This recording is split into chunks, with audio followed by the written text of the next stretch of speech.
हनुमान जी के चमत्कारों की जितनी बातें की जाए कम, क्योंकि कलयुग के साक्षात हाजरो हाजिर जो देव हैं वो हनुमान जी हैं। राम जी ने उनको कहा हुआ था, हनुमान तुम्हें कल की अवतार तक इस धरती पर अभी रहना है और इंतजार करना है। मैं चला तो राम जी चले गए शरीर को छोड़कर, लेकिन हनुमान जी को जवाबदारी दे गए कि कल की अवतार तक तुम्हें यहां रहना है। और यही कारण है कि हनुमान जी के प्रत्येक भक्त को कभी ना कभी कहीं ना कहीं जीवन में अनुभव होता है हनुमान जी का। आज आपके ही आग्रह, आपके ही निवेदन पर मैं हिंदुस्तान नहीं पूरे विश्व में विख्यात मेहंदीपुर बालाजी का आपको किस्सा बता रहा हूं। और साथ साथ में मैं बताऊंगा कि मेहंदीपुर बालाजी का चमत्कार जो है वो कैसे हुआ, कब से है, क्या क्या उसमें किस्से हैं। वैसे आप सब जानते ही हैं हनुमान जी कौन है। शिव के 11वें रुद्र हैं हनुमान, और वो जीवंत देव तो हैं ही। बजरंग बली का बाल स्वरूप जो है वो है यहाँ इस मंदिर में, मेहंदीपुर बालाजी में। ये स्थान है कहाँ? राजस्थान वालों को तो पता है, लेकिन बाहर के लोग कैसे आएंगे यहाँ पर? तो राजस्थान के दौसा जिले की तहसील सिकराय में दिल्ली, जयपुर, अजमेर, अहमदाबाद रेलवे लाइन के ऊपर बांदीकुई जंक्शन जो स्टेशन है वहां से 30 किलोमीटर मात्र दूर है। आपको आराम से वहां से बस, जीप, टैक्सी वगैरह मिलती है। और इतना रमणीय स्थान है कि ये दो पहाड़ियों के बीच में, और आप जाएंगे तो आपके रोंगटे खड़े हो जाएंगे बदन के। कि क्यों? जिनके अंदर प्रेत बाधा, भूत प्रेत पिशाच होती है, वह वहां पहुंचते ही हरकत में आ जाते हैं। और बालाजी इतने जागृत हैं कि उस एरिया में वहां भूत प्रेत पिशाचों की मतलब खूब धुनाई होती है। यहां 3 देवों की प्रधानता है। कौन से 3 देव? श्री बालाजी महाराज, श्री प्रेतराज सरकार और श्री भैरव कोतवाल। ये कॉम्बिनेशन बहुत विरला है, कहीं दूसरी जगह इस तरह का दरबार देखने को नहीं मिलता।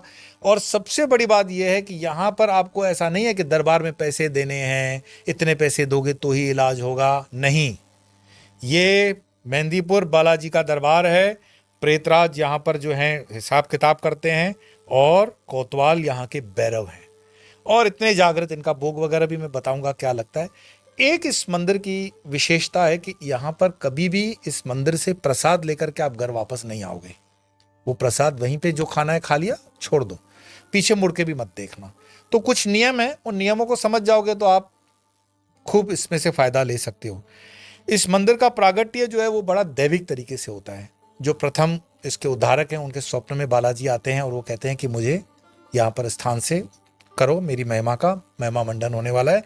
वो वैसे इसका प्रागट्य ईस्वी सन 1010 में, 1010 आज से वर्ष पूर्व, मतलब समझो कि 2400 चल रहा है, तो करीब करीब 14वीं शताब्दी के आसपास सर्वप्रथम सेवक श्री गणेशपुरी जी महाराज रहे। और अब तक इनके 12 महंत हो चुके हैं। महंत तो हर मंदिर की एक मर्यादा और रीतसर होती है, लेकिन बालाजी जो हैं वो जागृत इतने हैं कि जो भी यहाँ आया कभी खाली हाथ नहीं लौटा। यहाँ की मूर्तियाँ स्वयंभू हैं और किसी कलाकार ने नहीं बनाई है। अक्सर दूसरी जगह पे आप देखते हो मार्बल, ग्रेनाइट वगैरह की उनको गढ़ते हैं, या यहाँ का पूरा पर्वत ही कनक भूधारा कर शरीर है, मतलब पर्वत में ही सारी मूर्तियां विद्यमान हैं। ऐसा कहा जाता है कि विक्रम संवत 1979 या 1910, आज से 114 साल पहले 1910 की बात है। यह किस्सा बड़ा आपको रोचक भी लगेगा कि महाराज जी का, अर्थात बालाजी का, मेहंदीपुर बालाजी का जो चोला उतरता है, भारी भरकम चोला, वो चोला उस 1910 में अंग्रेजों की सरकार, वो गंगा जी में उसको पधारना होता है, डालना होता है, उसको ट्रेन में चढ़ाना होता है। तो उस ट्रेन में मंडावर नाम की स्टेशन पर लाया गया कि भाई इस चोले को गंगा जी में डालने के लिए ले जाते हैं। उस जमाने में अंग्रेजों का जमाना था, तो मंडावर के जो स्टेशन मास्टर थे उन्होंने कहा कि इतना भारी चोला है, इसका तो लगेज लगेगा। तो ठीक है भाई, लगेज ले लो, क्या चीज है? तो उन्होंने कहा ये हनुमान जी का चोला है, बालाजी का, मेहंदीपुर बालाजी का। वो तो माने नहीं, ठीक है मेहंदीपुर बालाजी को ही होंगे। अब वो चोला जैसे ही वो तोल रहे हैं तो कभी वजन 1 मन इधर हो रहा है, कभी 1 मन उधर हो रहा है, वजन ठीक हो ही नहीं रहा है। काफी उन्होंने मगजमारी की, ऐसा होना संभव नहीं था। बाद में जब कहा गया कि ये बालाजी का चोला है, मेहंदीपुर बालाजी जागृत देव हैं, तब उन्होंने हाथ जोड़ लिए, कोई पैसे नहीं लिए और मंडावर से वो गाड़ी चली और उस समय जो भी था भंडारा भंडारा किया गया, खूब हवन और ब्राह्मणों को पूजा दी गई, ब्राह्मणों का सम्मान किया गया, हवन वगैरह किए गए और बड़ी इज्जत के साथ चोले को प्रवाहित किया गया गंगा जी में बिना किसी 1 रुपए के शुल्क के। तो उसके बाद तो ख्याति इतनी बढ़ गई आसपास में कि क्या बताएं। वैसे बालाजी यहाँ जो कार्य करते हैं, मेहंदीपुर बालाजी, तो वो भूत प्रेत पिशाच आत्माओं को जो डिसिप्लिन में दंड देगा वो कौन हो सकता है। तो बालाजी ने सबसे पहले प्रेतराज को उसमें, जिसको कहते हैं ना अपॉइंट करना, नियुक्त किया। और मंदिर की परंपरा में भी ऐसा है, आप डायरेक्ट मेहंदीपुर बालाजी के दर्शन नहीं कर सकते हो, आपको सबसे पहले प्रेतराज जी के दर्शन करने पड़ते हैं। कौन है प्रेतराज? जैसे नाम से तो आपको लगेगा ये तो प्रेत के प्रेतराज कौन है। तो प्रेतराज में 2-3 कहानियां चलती हैं। एक कहानी मैं आपको बता रहा हूं प्रेतराज की वाल्मीकि रामायण से। वो वाल्मीकि रामायण में लंका कांड में जब लंका दहन किया गया तो रावण के यहाँ पर नीलासुर नाम का एक ऋषि रहता था।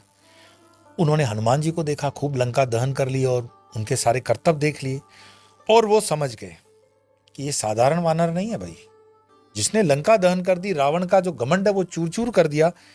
तो उन्होंने फिर निवेदन किया कि महाराज आप कौन हैं? तो हनुमान जी तो बोले कि हम तो राम जी के सेवक हैं, श्री राम जी हमारे आराध्य हैं।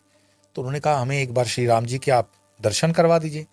फिर राम जी ने हनुमान को, मतलब कहानी आगे उसी कांड में बढ़ती है, और फिर राम जी जब जाएंगे तो कहेंगे कल की अवतार तक तुम इंतजार करो। कहाँ इंतजार करोगे? मेहंदीपुर बालाजी में। मेहंदीपुर बालाजी में इंतजार करो, कल की अवतार होगा तब तक। तो इंतजार करने को कहा और मेहंदीपुर बालाजी के स्थान पर जाने को कहा। तो उन्होंने कहा कि सहायक के रूप में मैं इस ऋषि को ले लेता हूं। कौन सा ऋषि? जो लंका दहन हो रही थी और नीलासुर नाम का ऋषि था। तो उनको उन्होंने प्रेतराज बनाया और प्रेतराज का काम जो था वो आत्माओं की सारा हिसाब किताब वही करते हैं और पहले उनको भोग लगता है। ये कहानी वाल्मीकि में आती है, ये एक कहानी। दूसरी कहानी ऐसी बताई जाती है कि एक भटकता हुआ प्रेत जो था वो पेड़ पर सबको परेशान करता था, हर आने जाने वाले को परेशान करता। एक दिन हनुमान जी भी वहां से निकल पड़े, हनुमान जी को भी उन्होंने डराना चाहा।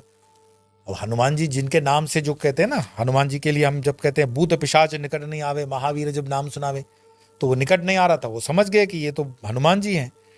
और फिर हनुमान जी ने उनको कहा इधर आओ, और गदा से उन पर प्रहार करके बोला तुम ऐसा करो, प्रेतराज बन जाओ, हमारी ड्यूटी में रहो, सेवा करो। ये दूसरी कहानी है। अब यहाँ पे हो सकता है सेक्युलर लोग कुछ न माने, हनुमान जी होता है ना होता है, तो मैं तो कहूंगा आप ऐसा करो, मेहंदीपुर बालाजी में स्वयं जाओ और देखो जिनको भूत प्रेत पिशाच की तकलीफें हैं कैसे जालियों से खुद ब खुद बंधे जाते हैं, खुद ब खुद नाचने कूदने लगते हैं। आरती का घंटा बजा नहीं कि उनके अंदर पूरा आवेश आ जाता है, प्रसाद खाते ही उनको उतनी मार पड़ती है। तो ये कौन करवा रहा है? ये अंधविश्वास नहीं है भाई, ये सनातन की ताकत है। जो दूसरी कहानी है वो ये है कि प्रेतराज की, कि जयपुर के राजा भूत प्रेत पकड़ने की कला में माहिर थे और भूत प्रेत को पकड़ के गुलाम बना लेते थे। तो जब मेहंदीपुर में बालाजी के प्रकट होने से पहले की बात है कि उनको सहायक की आवश्यकता पड़ी, तो 2 बार उन्होंने उनको अर्जी की, हनुमान जी ने स्वयं जयपुर के राजा को, कि आप एक काम करिए, आप हमारी सेवा में आ जाइए, तो आपको प्रेतराज की पदवी से हम वहां काम दे रहे हैं। अब राजा राजा ठहरे, राजसिक उनका स्वभाव। उन्होंने कहा नहीं महाराज, ऐसी बात है, मैं राजा हूं और भूत प्रेतों को खूब पकड़ करके मैं कंट्रोल कर लेता हूं, मेरी ये विशेषता है, मैं आपका प्रेतराज बनूंगा, मेरा फायदा क्या? तो हनुमान जी ने कहा एक काम करते हैं, मेहंदीपुर बालाजी के अंदर जो भी आएगा वो पहले आपकी पूजा करेगा, क्योंकि आप राजा हो। अब राजा के सम्मान में थोड़ा सा और सम्मान जुड़ गया, तो उन्होंने इस पद को स्वीकार कर लिया। तो ऐसा कहा जाता है कि जो प्रेतराज हैं वो जयपुर के उस जमाने के राजा रहे होंगे। अब ये 3 कहानियां हैं, आपकी आत्मा शक्ति पर, आत्म श्रद्धा पर छोड़ देते हैं। प्रेतराज तो हैं, ये मानना पड़ेगा। दूसरी विशेषता ये है कि वहां जो मेहंदीपुर बालाजी हैं, तो बालाजी के बाईं तरफ एक सूक्ष्म छिद्र है, कितना भी चोला चढ़ा दो उसमें से जल की धारा का रिसाव होता ही रहता है। और वो जल की धारा जहां जमा होती है कटोरे में, उस जल का आचमन करना बहुत जरूरी है। कुछ छींटे भी देते हैं। और जिनमें प्रेत बाधा होती है या इस तरह का कोई शक्ति, मैली विद्या, कोई भी परेशानी, अपने आप वो हटना शुरू हो जाती है। मैं आपको कहूं कि जब हम 3 देवों की बात करते हैं, कौन से 3 देव? बालाजी, भैरव जी और प्रेतराज, ये तीनों हैं। इनकी भोग की अलग अलग विधियां हैं वहां पर। बालाजी को तो आप जानते ही हो कि बेसन के लड्डू बहुत पसंद है, तो मेहंदीपुर के वो राजा भी हैं, बुरी आत्माओं की पेशी भी लगती है, ये सब करने का काम मेहंदीपुर बालाजी के ही दरबार का है। तो वहां भोग लगेगा बेसन के लड्डू। और फिर भैरव कोतवाल हैं। कोतवाल मतलब समझते हो, जैसे पुलिस का कोतवाल, काशी वाले अपने कोतवाल भैरव जी, वैसे ही। तो भैरव कोतवाल जी हैं, बालाजी की सेना के सेनापति हैं। और उनको जो लगता है वो सात्विकता के आधार पर उड़द की दाल की बनी हुई चीज़ें, जैसे दही बल्ले हैं, जलेबियां हैं, गुलगुले हैं, ये सब चीज़ें भैरव जी को भोग लगेंगी। अब प्रेतराज सरकार को जो भोग लगता है वो सिंपल है। बालाजी महाराज की दरबार में वो दंड नायक है प्रेतराज, दंड वही देते हैं, खूब मारते हैं, और बुरी आत्माओं को दंड देने का अधिकार भी उन्हीं का है। तो इन्हें पके हुए चावल और खीर आदि का भोग लगाते हैं। मैं फिर कहता हूं, वो भोग लगा दिया, जो ग्रहण करने को मिला उतना ग्रहण करना, बाकी छोड़ देना, पीछे मुड़ के देखना भी नहीं होता है। और दूसरी बात, जब दूसरी बार आने की अर्जी डालते हैं तो उसके बाद वहां रुकना नहीं चाहिए। आपने अर्जी डाल दी, हाथ जोड़ लिए, आगे की यात्रा कर लो। ये उस तीर्थ का माहात्म्य है, कोई अंधविश्वास नहीं है, अन्यथा उसको लेने की भी जरूरत नहीं है। अब जाने से पहले जिनको प्रेत बाधा है, भूत पिशाच की तकलीफ है, वो थोड़ी तैयारी करके जाएंगे तो उनको लाभ जरूर मिलेगा। मैं फिर कहता हूं, वहां कोई पैसे वैसे का चक्कर नहीं होता है। जो भी पंडित वगैरह ले भी जाते हैं तो अपनी तरफ से आप ले जाते हो। वहां अभी तक तो व्यवस्था हमने इस तरह की देखी नहीं है। अब दुकानें तो हर जगह खड़ी हो जाती हैं, अगर कोई दुकान वाले पंडित आपको मिलते हैं तो ये आपकी श्रद्धा के ऊपर है। बाकी वहां मेहंदीपुर बालाजी में किसी प्रकार का कोई भ्रष्टाचार नहीं होता है। कोई कर रहा है तो आप उसको बढ़ावा न दें, आप अपनी श्रद्धा अनुसार वहां जो मैं बता रहा हूं उस तरह कार्य कर सकते हो। तो जाने से पहले जिसको प्रेत बाधा या भूत बाधा है तो उसको शुद्ध गोमूत्र जो होता है, हो सके तो कंवारी बछड़ी का गोमूत्र 1 चम्मच सुबह, 1 चम्मच शाम पिला दिया। चाहे वो पानी में मिक्स करके पिलाओ, थोड़ा 2-4 छींटे दे दिए, आप स्वयं भी पी लें, बहुत शुद्ध है। और उससे ये जो मैली विद्याएं हैं वो कट जाती हैं।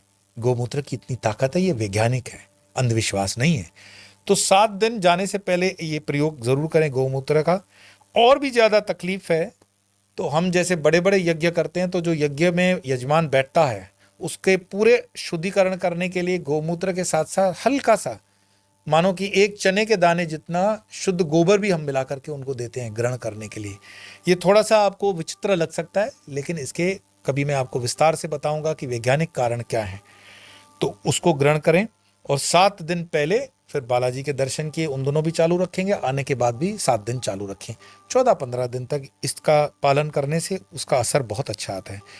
और जैसे ही बालाजी का प्रसाद वो व्यक्ति ग्रहण करता है वहां पहुंचकर, तो खाते ही अंदर का भूत प्रेत जो है वो तड़पने लगता है। कैसे तड़पता है? जैसे 3rd डिग्री टॉर्चर हो रहा हो उसको। प्रत्यक्ष आपको दिखेगा कुछ लोग जालियों पे चढ़ करके नाच रहे हैं, कुछ उल्टे लटक रहे हैं, कुछ घंटा बजते ही आरती का दौड़ दौड़ के वहां पहुंच रहे हैं, कुछ झूम रहे हैं। ये एक हिस्टीरिया नहीं हो है, जिसको सेक्युलर लोग कहते हैं ना कि नहीं ये तो मॉब हिस्टीरिया है, ऐसा कुछ भी नहीं है, जागृत है। आप हमेशा पूछते हो कि ऐसा स्थान, किसी के चक्कर में पड़ने की जरूरत नहीं है। मेहंदीपुर बालाजी साक्षात है, आप उसका खुद दर्शन करें, खुद आरती के छींटे जरूर लें। जब बालाजी की आरती होती है तो वो छींटे देते हैं, तो उन छींटों का प्रभाव होता है, उन छींटों को आप जरूर स्वीकार करें, वहां से जाएं। जो चमत्कार को नमस्कार है, जो दिखता है उसमें प्रेम ज्यादा होता है। तो ये आप प्रत्यक्ष इसका प्रमाण लेकर के देख भी सकते हो। इसको कोई तकलीफ हुए बिना भी दर्शन करने को जाओ और देखो हनुमान जी के क्या क्या लीलाएं हैं। तो आप मेहंदीपुर बालाजी में जाकर के सनातन के इस चमत्कार को देखेंगे, औरों को भी प्रेरणा देंगे, और अपनी इस यात्रा को इसी तरह हम चालू रखेंगे। अगली बार फिर मिलेंगे अगले विषय को लेकर। तब तक के लिए नमस्कार, नमो नारायण।